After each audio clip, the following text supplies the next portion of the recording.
Citizen welfare council দ্বারা আয়োজিত গঙ্গাসাগর সেবা শিবির থাকা ও খাবারের সুব্যবস্থা করা হয়েছিল তীর্থযাত্রীদের উদ্দেশ্যে।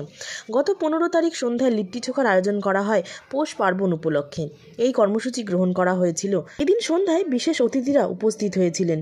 ডিসি সুচিস্মিতা মিশ্র, এক্স ডিসি সহ ক্যাম্পের সভাপতি সহ বহু বিশিষ্ট ব্যক্তিবর্গেরাও ছিলেন এই দিন সন্ধ্যায়। সরকারিভাবে যেহেতু আসেনি, আমি আমার ব্যক্তিগতটাই বলি, সেটা হচ্ছে যে মেলার প্রয়োজনীয়তা মেলাকে আমরা জানি, কিন্তু এই মেলার বিশেষত্ব হচ্ছে এখানে কোনো রকম জাত পাত ধর্ম কিচ্ছু দেখা হয় না, এবং এখানে আমরা সবাই সমান দৃষ্টিভঙ্গিতে। এই যে আমাদের সিটিজেন ওয়েলফেয়ার কাউন্সিল যেটা, সেটা যথেষ্ট অনেক বছর ধরেই এই সেবাতে নিয়োজিত আছেন, এবং এদের আমি সবাইকে ধন্যবাদ জানাচ্ছি এবং এই মেলায় আসতে পেরে মেলাদের সাথে যুক্ত হতে পেরে নিজেকে ধন্য মনে করছি। এই বিষয়ে এটা খুব টেস্টি খাবার এবং স্বাস্থ্যকরও বটেই, কারণ আমি যতটুকু জানি এটাতে তেলের ইউজ হয় না। মানে মন থেকে ধন্যবাদ, বিশেষ ধন্যবাদ। এই যে তীর্থযাত্রীদের জন্য যে সুব্যবস্থা করা, থাকা খাওয়ার ব্যবস্থা করার জন্য, এবং আরেকটা সবচেয়ে বড় কথা আমার সবচেয়ে টানে, এই যে গঙ্গাসাগর মেলা একটা মিলন মেলা, ভারতবর্ষের বৈচিত্র্যের একটা মিলন মেলা। আমরা যে সব এক, আমরা ভারতীয়, আমরা হিন্দু মুসলিম শিখ জৈন বৌদ্ধ, আমরা এক, আমরা যে ভারতীয়, এই পরিচয়টা আরও বেশি করে প্রকাশ পায় এই আসার পরে। সেই পরিচয়ে পরিচিত হতে পারে আমি গর্বিত, এবং এই মেলার সৌভাগ্য আরও আশা করি। এটা ঠিক যে লিট্টি ঘরে ঘরে পৌঁছে গেছে, আবার অন্যদিকে দেখবেন যে পিঠাও সেটাও ঘরে ঘরে পৌঁছে গেছে। এটাই তো ভারতবর্ষের সংস্কৃতি, এটাই তো ইউনিটি ইন ডাইভার্সিটি, এটাই তো আমাদের কনস্টিটিউশনের মূল মন্ত্র। এটাকে বিখণ্ডিত করার একটা চেষ্টা হচ্ছে, সেই চেষ্টাকে বাংলার শুভবুদ্ধি সম্পন্ন মানুষ ব্যর্থ করবে।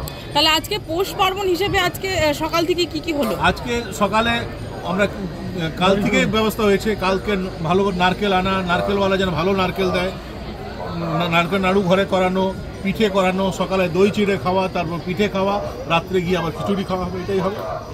আজকে গঙ্গাসাগরের পুণ্য স্নান হলো, সবাই কি বলবেন পুণ্যার্থীদের উদ্দেশ্যে? আমাদের বলার কিছু নেই, এটা আমরা যখন জন্মগ্রহণ করিনি, আমাদের পূর্বপুরুষরা যখন জন্মগ্রহণ করেনি, তার আগে থেকে যারা পুণ্যার্থী তারা গঙ্গা স্নান করে আসছে। গঙ্গা স্নানের কী মাহাত্ম্য এটা আমাদের শিক্ষা দেওয়া দরকার নেই, তারা আগে থেকেই জানে, এবং একটা আলাদা ভাবনা, আলাদা অনুভূতির কারণে সেটা তারা করেন, তারা করে আসছেন। আমরা বা অন্যান্য সিটিজেন ফোরাম যারা আছেন বা পোদ্দার সেবা ট্রাস্ট আছেন, তাদের সেবায় তারা নিজেকে নিয়োজিত করেছেন, তাদের উৎসাহ দেওয়ার জন্য, আর তারা যে পুণ্যের কাজ করছেন সে সুন্দর ব্যবস্থা দেওয়া হয়েছে।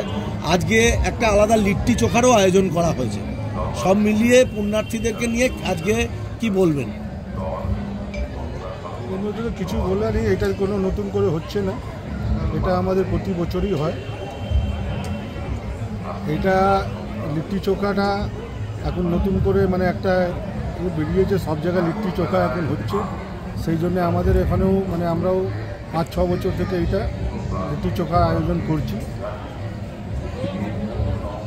আর এর মধ্যে আমাদের যারা তীর্থযাত্রীরা যারা আসছে ওরাও এর মজাটা নিচ্ছে, আমরাও নিচ্ছি। একটা জাস্ট একটা এন্টারটেনমেন্ট মতন আছে এইটা।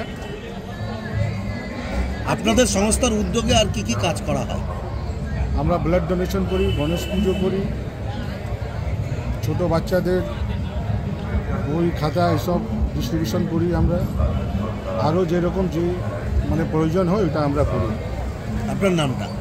Dhananjay Kumar Singh, general secretary citizen welfare council. Gangasagar Mela में जो लिट्टी चोखा का प्रोग्राम चल रहा है, ये आज का नया प्रोग्राम नहीं है, ये आज 5-7 साल पहले से हो रहा है। ये प्रोग्राम जो है हमारे जो संस्था के अगर साहब उनके